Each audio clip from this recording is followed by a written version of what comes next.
What's up, everybody, and welcome to this week's What's on Kickstarter. Today we're going to be taking a look at all of the great, good, and not so good decks recently coming to Kickstarter in the past week. Before we jump into it, make sure to like the video and subscribe to the channel. And please ring the bell. And let's take a quick word from our sponsor here before we jump into it. One of our favorite decks of 2020, the Wonder playing cards feature beautiful 3D back designs and an amazing tuck printed by Clove Street Press. Check out the latest version, Scarlet, live now on Kickstarter.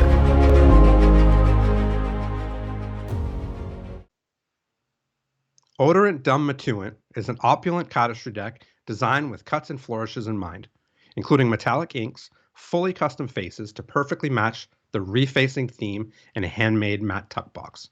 ODM, now available on Kickstarter by our cards. So Steve, I gotta say, man, this was actually a smaller week than the past couple we've had here, and there were a few really exciting campaigns to see.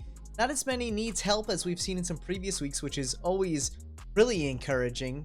But I have to say, man, I'm excited to see what everyone's planning on backing this week.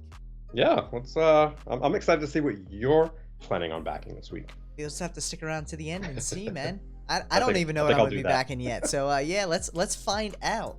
For this week's first great campaign, we have the Nimbus playing cards. This is a first-time campaign from Brick Factory Playing Cards. The one thing that immediately jumps out to me on this one, even though it is a great campaign, that $20,000 goal, very high for what appears to be a single deck. So let's dive a little bit more into this and see what we can unearth around that $20,000 goal. I love that word, unearth. It's a good one, especially for a sky deck. So the really cool thing about this is it's obviously, like it says here, a celebration of the sky. We have a story starting to be built out right away.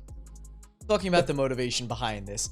The one section that I do think it really kind of missed on here, even though it does have a feature section, it's not concisely written. It's not in a way that's easy to just pull out the straight facts. We do see that there is a Cardamundi print run for this, B9 True Linen finish, fulfilled by gamblers, but all of those things in a sequential kind of bullet point format would also just reinforce it. Not to say that they need to take away from this way they built it out, but including as well just a bullet point list makes it a lot easier to find those key points, especially for people who are interested in those.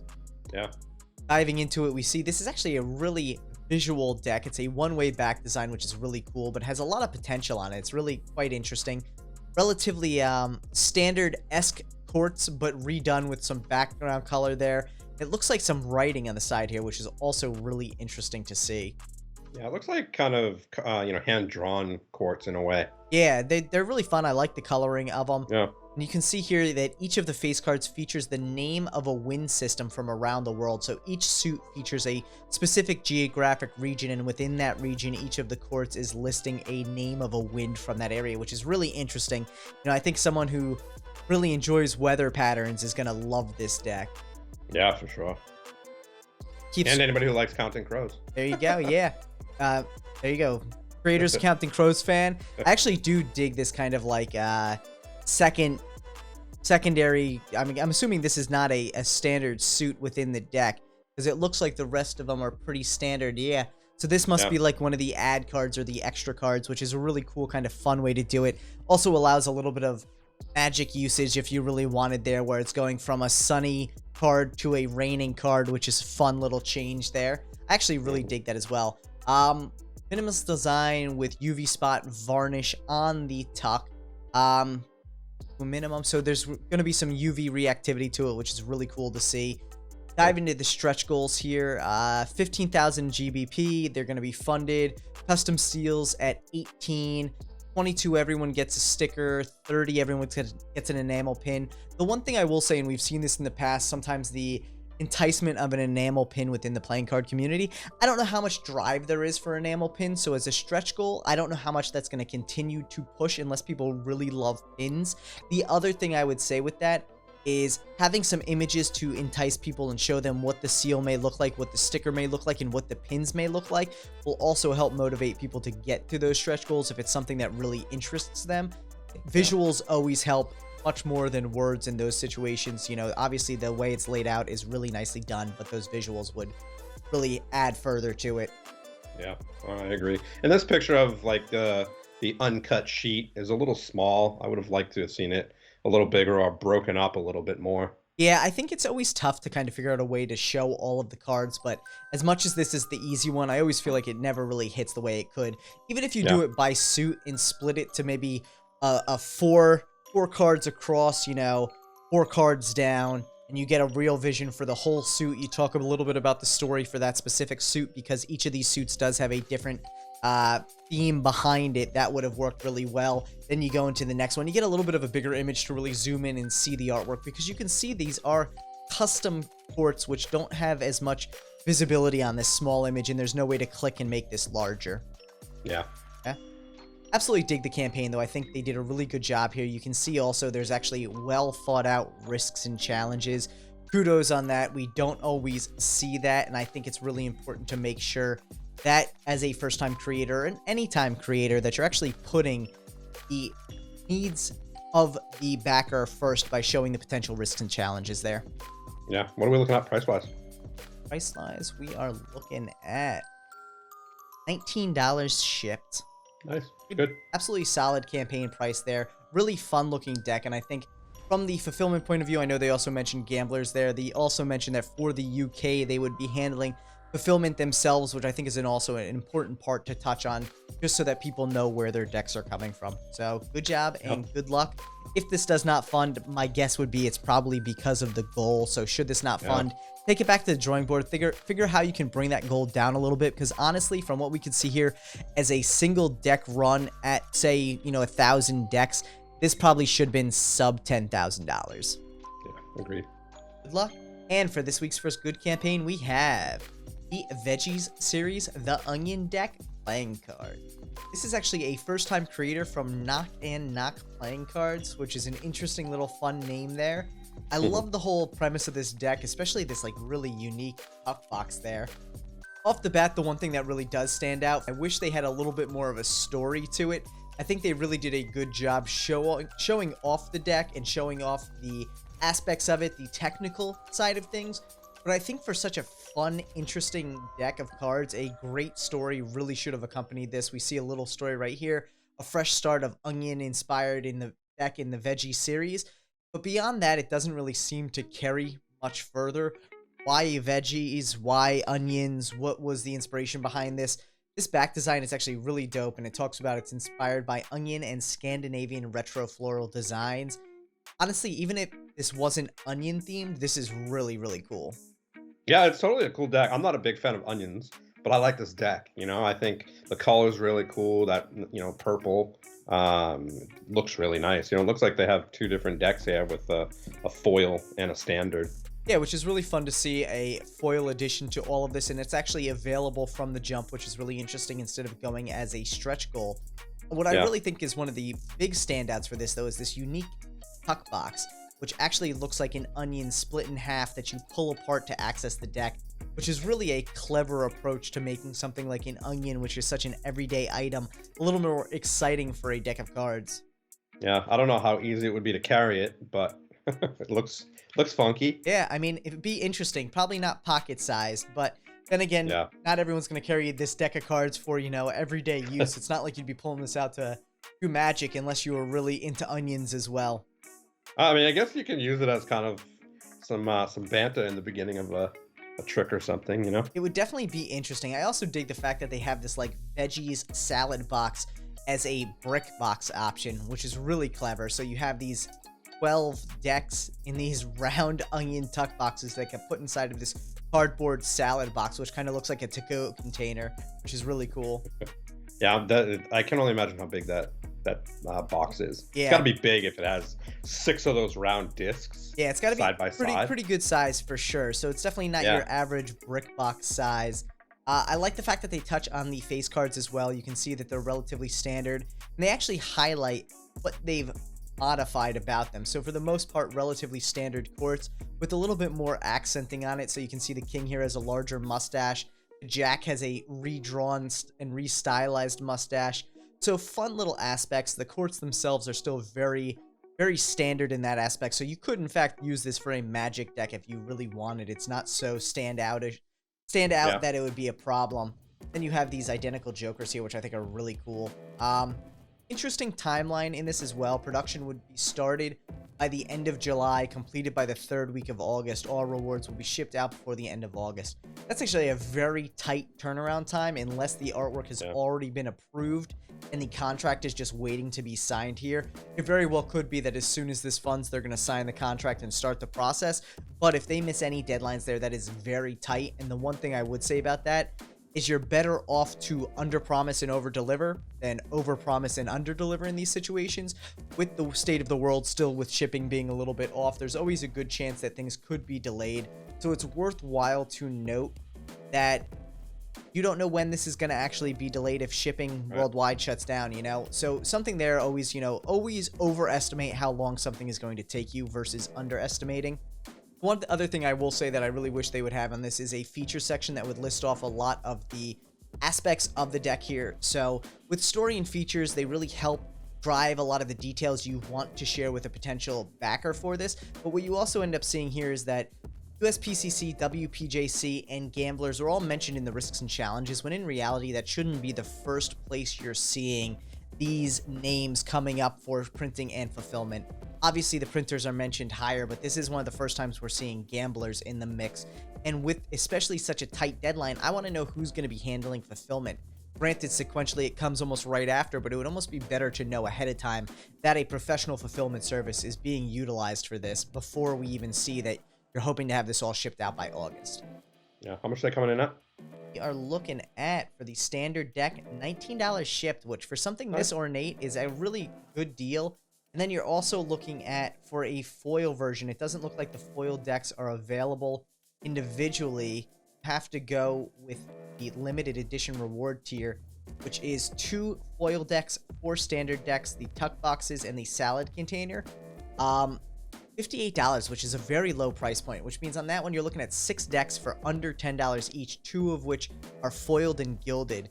To me, that says they're probably not looking to make much money on this, if at all. 65 shipped. They're basically covering their costs on this wholesale, and that's about it. Yeah, I mean, here's the bad thing. Depending on how many of those they sell, you know, they're kind of guaranteeing that they're going to print that foil deck, you know, and if they get 10 backers, you know, that's 20 foil silver decks. I mean, you know, silver gilded decks that they have to purchase. You know, how much is 20 decks going to be from WJPC? Well, and I mean, if they're saying they're going to print 600, you know, even if they only sell 20, there's a very good chance they're printing 600. So you may see a lot on the aftermarket there, especially. I think one thing that it would have been probably beneficial there is to include that as an add-on to drive more individual sales for that one. And especially putting it as a stretch goal, too, because if you're not going to get as much drive for that specific deck, it wouldn't be worthwhile to print it unless you hit that stretch goal. And with the 2 decks, one of them being foiled and gilded, a 7,000 gold does come in a little bit low on this one. Yeah. But with that in mind, really creative, fun idea for a first-time deck, and good luck. And for this week's First Needs Help campaign, we have the Black Noir Edition playing cards by artist Cordaro. Limited edition playing card deck by Cordaro and Marco Faisuk. Sorry, Marco, if I mispronounced your last name there. Sounds good. It sounds like you pronounced it right. Maybe I tried, so I do apologize if it's incorrect. Feel free to drop a comment down below, Marco, and let us know how it's phonetically pronounced. But the one thing I have to say is I actually really enjoy Cordaro's work. He had a previous deck which was absolutely breathtaking. But the one area that falls short as a second-time creator, I would really like to see this campaign fully fleshed out. Yes, it hits on the features section here, but there really is no story, and looking back at the Red Edition, there wasn't much of a story to that as well. So why did you decide on this style artwork? Why on the time period, the Noir Edition? There's so many things you can touch on to really talk about what your art is inspired by and what it means to you to try and create that connection with a potential backer as well. Some of the touches as well here, so things like the paper tuck box, touching on the stock doesn't always have as much meaning to people as you might think. I think as an artist, you think about things like stock and paperweight. But as a playing card creator or playing card enthusiast, most people aren't going to be able to tell the difference between 300 and 310 GSM cardstock. So from that point of view, sometimes some of the technical aspects can be removed. Same with the 3000 GSM German Black Core. You'd actually be better served putting the printer there, which you did, WJPC, and letting them know if they have some sort of like sales name for it. So you think of somewhere like Legends that has Viper finish, or USPCC has their premium or standard finish. A lot of times there's kind of a trade name for those stocks, which are usually a little more impactful for someone. Recognizable, for sure. So you do see some of the artwork here. I do wish the images were a little bit larger as well. They don't zoom, and I always get irked by that because I think it's more of a Kickstarter functionality. They should allow you to zoom the image up. But with that in mind, especially for these, I mean, these core cards are beautiful. I have the red version, and it's such cool artwork. Yeah, and you look at this back design; it's just spectacular. Yeah. Cordell really is an amazing artist, so I am excited to see him bringing another campaign to light here, and he did fulfill his first one prior to starting this one up, which I think is great. But yeah, tell the story behind this. You know, you're an artist. Bring people into the fold of what this means to you, why you decided to design this, where the inspiration came from. Hopefully, that shouldn't be too bad. And for any artists out there who aren't comfortable with the text copy side of things, reach out to someone who you know shares your passion for your project and see if they'd be willing to help you with the wordsmithing aspect of this, because not everyone who is a great visual designer is a great writer, and vice versa. Yeah, how much are these coming in at? Are looking at $20 ship for these. Yeah, now if you go up, I don't know if that's including shipping, because if you go up, it says right there, shipping is added extra. So if we take a look, it says pledge $15, so that does get added in.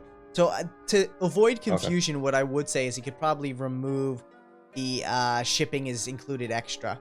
Yeah, down a little bit. Yeah, shipping is added extra to all orders. Yeah, because that's kind of confusing. Yeah, that's just a function of Kickstarter, and there are sometimes campaigns where people add it after the fact, and you do want to differentiate yourself there. Yeah. So good luck. Yeah. Good luck, Cordell. Excited to see you coming to the scene with another deck. Hopefully we can see even more backing to it.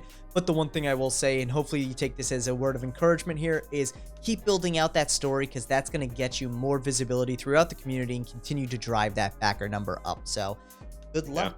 Yeah. And for another great campaign this week, we have the Diamond Playing Cards, number 17, Royal Victory. No surprise here, this is a great campaign. Diamond Playing Cards is coming out with phenomenal decks all the time, and I always love to see the next colorway for them. For anyone who hasn't seen it, we had a great discussion on our live show, Deckin Around with Yannicka, to talk about the motivation behind the Diamond Playing Cards, so make sure to check that thing out up in the corner over there. She does amazing work and is the great mastermind behind Paisley Playing Cards, Diamond Playing Cards, and really puts out so many beautiful decks. These are some of my favorites because as much as they look simple, there's so much detail and depth to them. Yeah, and then the thing here that, you know, and if anybody else was doing it, obviously she's a reputable brand and everybody knows her, coming in with 19 created decks. You know, she currently just finished another campaign. So, you know, we all know her that she will fulfill those things, you know, but I don't even think Shooters is fulfilled yet either. Yeah. So that's 3 campaigns that are kind of live, I guess. But, you know, if this was anybody else, this would definitely be a Beware campaign. But, you know, knowing Yannicka and her delivery, then highly recommend. But beautiful deck. Absolutely. And good luck. Yeah. Next up for another great campaign this week, we have the Hot Dog and Mustard Playing Cards from Fast Food Playing Cards.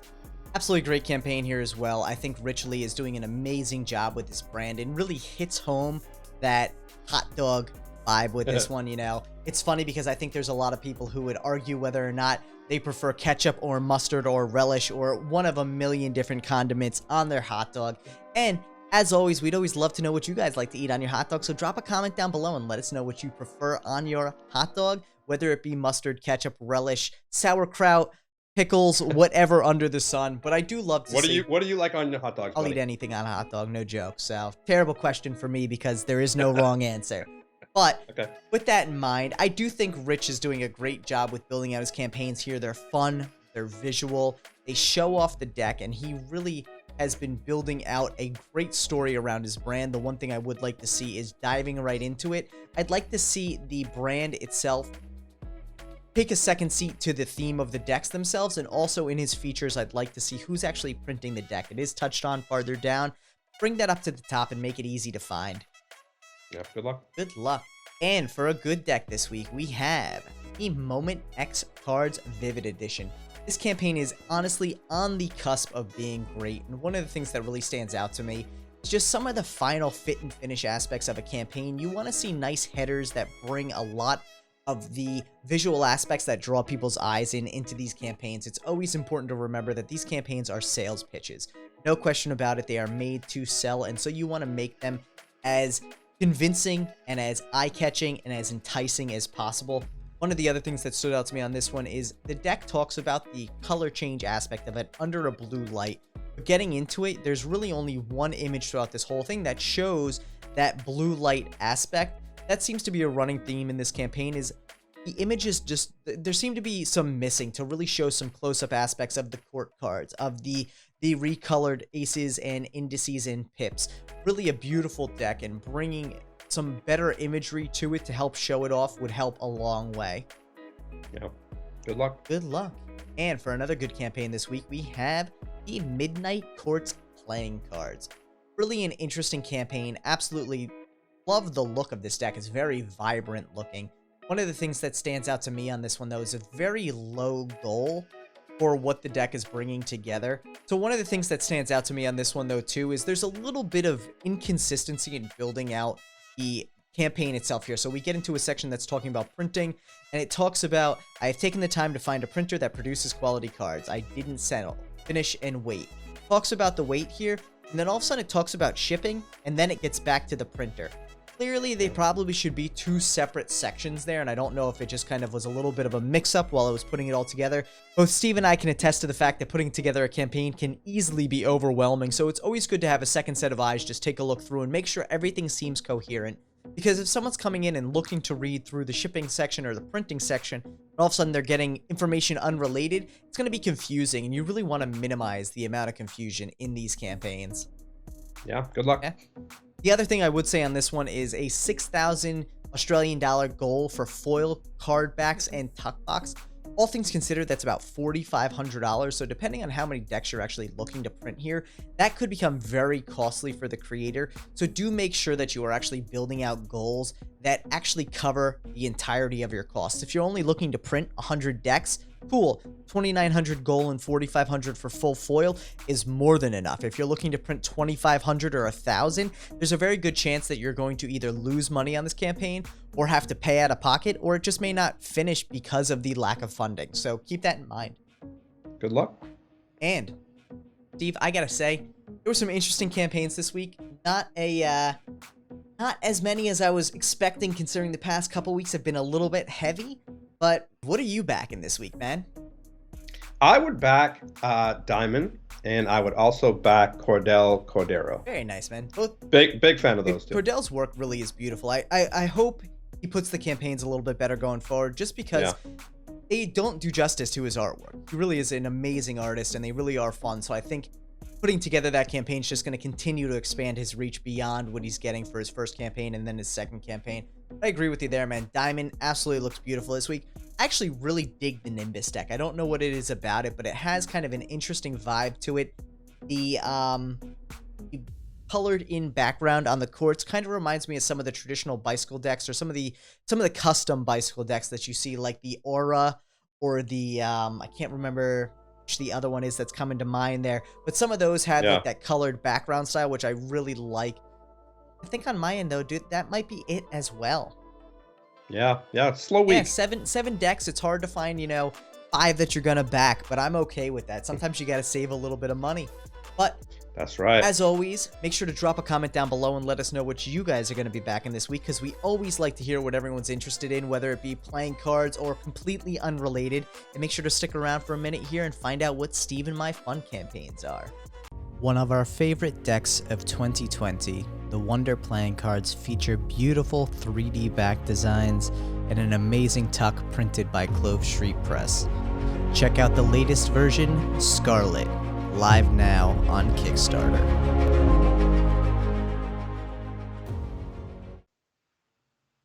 Odorant Dumb Matuant is an opulent cardistry deck designed with cuts and flourishes in mind, including metallic inks, fully custom faces to perfectly match the refacing theme, and a handmade matte tuck box. ODM, now available on Kickstarter by our cards. So Steve, it is a fun week, man. We got some fun campaigns going on. I think you and I both went a little bit out of the box from where we've been before. You know, I think it's hard to go too much out of the box with Kickstarter because you do find that there are certain categories that just trend better than others. But I'm excited for this week, man. I'm a big fan of mine. I know I'm actually a big fan of yours as well. I think it's really interesting to see what we found this week. Yeah, and it's funny because I feel like I didn't step that far out of my box, you know, but yeah, let's see what you got. All right, so first up this week for my fun campaign, we have the Nebia by Moen Quattro, 4 powerful shower modes, 50% water savings. So I was saying to Steve earlier, Nebia is actually a company that I've been following since they first came out on Kickstarter, and the premise behind it was a nebulized shower head that reduced water usage by a significant amount. It was like 75 or 80%. And I really liked the concept of it. But at the time, the shower head, I think, was like $400 for this like post-prototype model that they had made. And it looks like now they've paired up with Moen to go create this like smaller shower head that doesn't seem to be nebulizing necessarily, but really looks interesting.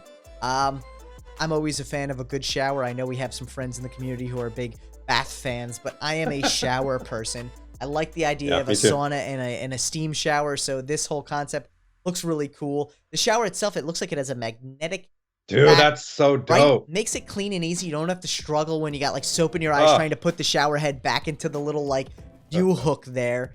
Yeah, that's dope. I really like the look of this. I think it's very modern looking, and honestly, it comes in pretty much every finish, which I think is great.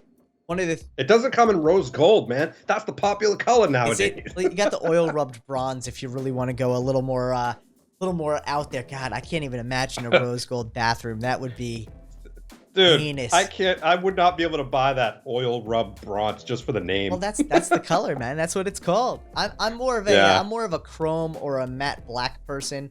I like my shower colors traditional. But dude, yeah, I agree. I'm with that spot one or the silver the spot. The chrome or the spot resist. Yeah. I like a brushed nickel, but I find that it's not always easy to find all of your accessories in brushed nickel. And sometimes, you know, as anyone can tell you, if you buy a house or you move into an apartment and there's already like the edging on the shower door is one color, you're not going to all of a sudden change everything else, you know? And I'm OCD enough that if my fixtures in the bathroom are spot resist nickel, brushed nickel, then my doorknob inside the bathroom also has to be brushed nickel. 100%. So yeah, 100%. you have to have the full or nothing there. So you're safe with chrome. I'll stick with chrome. That's why I usually stick with chrome. But dude, I really like the look of it. I think it's very interesting. And then look at that.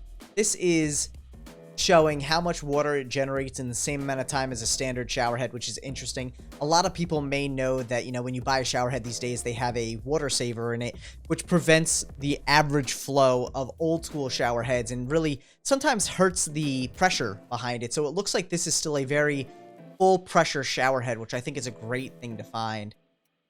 Yeah, I'm really, really picky with the amount of water that comes out of my shower head. Like I need a high pressure to wash all my hair, you know? Yeah. Dude, yeah, you do have those luscious locks, so they need all the water they can get. Yeah, I honestly, I love what this brand is trying to do, trying to save water by making more efficient shower heads, because I think, you know, people who don't realize it, water is one of the most, if not the most precious commodity on the planet, and it's something that we're always in short supply of. So trying to figure out how to take a longer shower while using less water is always a win in my book. Yeah, no, for sure. And it looks like we're coming in at this thing for 115 shipped, which I'll be honest is a little bit on the high end for a shower head for most situations. But if you really look at a high-end shower head, that's about on par, if not less. I mean, I've seen like Delta and Moen shower heads that are like $300. So something like this, 115 bucks, that's going to save you water. It's probably going to pay for itself over time. Yeah, no, for sure. Very cool. It's pretty cool. And 4,100 backers. I mean, this thing's pushing close to $1 million backing, which is pretty crazy. Yeah, they're doing something right. Yeah, well, hey, good luck, Nebia. Plus a bath mat. Dude, plus a bath mat. I know. I'm surprised you didn't take this one, man. I already have a good bath mat, There you go. But again, Nebia, good luck. Big fan. I've always liked what you're doing with it. So excited to see you partnering up with Moen and coming out with a new shower head for everyone. Yeah. Yes. Steve, let's check out your fun campaign this week. I'm excited for this one, man, because I think this is a direction both you and I have kind of been leaning lately, where it's like fun to get a little bit of a challenge in things. So, Steve's fun campaign this week is the Tetra Puzzle. Dude, this thing is dope looking. Dude, I love, yeah. I mean, Craig Hill is known for their, their puzzles. They've done a few other puzzles that are, people may be familiar with from Out of Play. They sell them there. But all of a sudden I've gotten into just, really nice looking puzzles, really well-designed puzzles. And these guys do such a great job, especially with this one. I think it's coming in at $78, which is $20 off through Kickstarter. Yeah. They're definitely expensive, but this is kind of bigger than your average puzzle. If you look at it, it definitely looks kind of big in the hand. Yeah. Looking at how it comes apart though too, and this little animated one has me like mesmerized. It's so crazy because it doesn't look like a ton of pieces, but then they pull it apart and it's a lot of pieces going together there. It's crazy. I don't know how they come up with these things. I really don't. Yeah, dude, I don't know either. There's got to be some brilliant guy behind the scenes who's just sitting there making puzzles all day long on a notepad, thinking about mathematical principles and everything. Yeah, that's not my cup of tea, that's for sure. I'll just mess with them. But just like anything that's coming out, like the shower heads, these are coming in at 3 or 4 different colors as well. Yeah, and I like that black one. It's really cool looking. Yeah, it looks like a piece of like onyx or coal or something. And the interesting thing is it looks like it's actually 4 separate pieces that are like identical that somehow fit together. So crazy, dude. It is crazy. And the cool thing about it is you can look at it on the Kickstarter campaign if you want to figure it out. I really dig this too because I like these higher end puzzles because they're really pieces of art in addition to puzzles. These are conversation pieces. You put them on your office desk. People are going to fidget with them, but it's also going to get people talking about it. And they're amazing. And again, and they're built so well, and that Jack's puzzle is like super legendary. Everybody talks about that one in the puzzle world, but I just think it's beautiful. You drop it, it's not going to break. They're built so well. And look at that. You can actually get a really good deal on their full set of puzzles. So they have the 4 puzzles there, the Tetra, the Ven, the Tycho, and the Jack, all for $295, which is $419 retail. So that's a crazy savings. Yeah, it's about $100 a piece. Yeah, dude, which isn't not bad. Yeah. They're built beautifully, and definitely I like that cube too, that Tycho puzzle. Yeah. It's just so pretty. Yeah, they do a really good job with it, and I think that's one of the cool things about seeing these higher end puzzles is just the thought that goes into not only the functionality but the visual aspects of it. Like I said, there really are pieces of art as well as just brain teasers. Yeah, the dog. Yeah. Promoted by Jalop, dude. Well, you can't go wrong going with Jalop, so no surprise there. But dude, look, 1,539 people. People love puzzles, man. Yeah, they definitely do. You can't get enough of it. Well, everyone, thank you so much for tuning into this week's What's on Kickstarter. We appreciate your patience while we drop this a day late. But with that in mind, as always, drop a comment down below and let us know what you plan on backing this week, whether it be puzzles, shower heads, playing cards, food, board games, whatever it may be. Kickstarter is such a wasteland of fun, different things, tons of great campaigns, but it's always fun to see. Peace.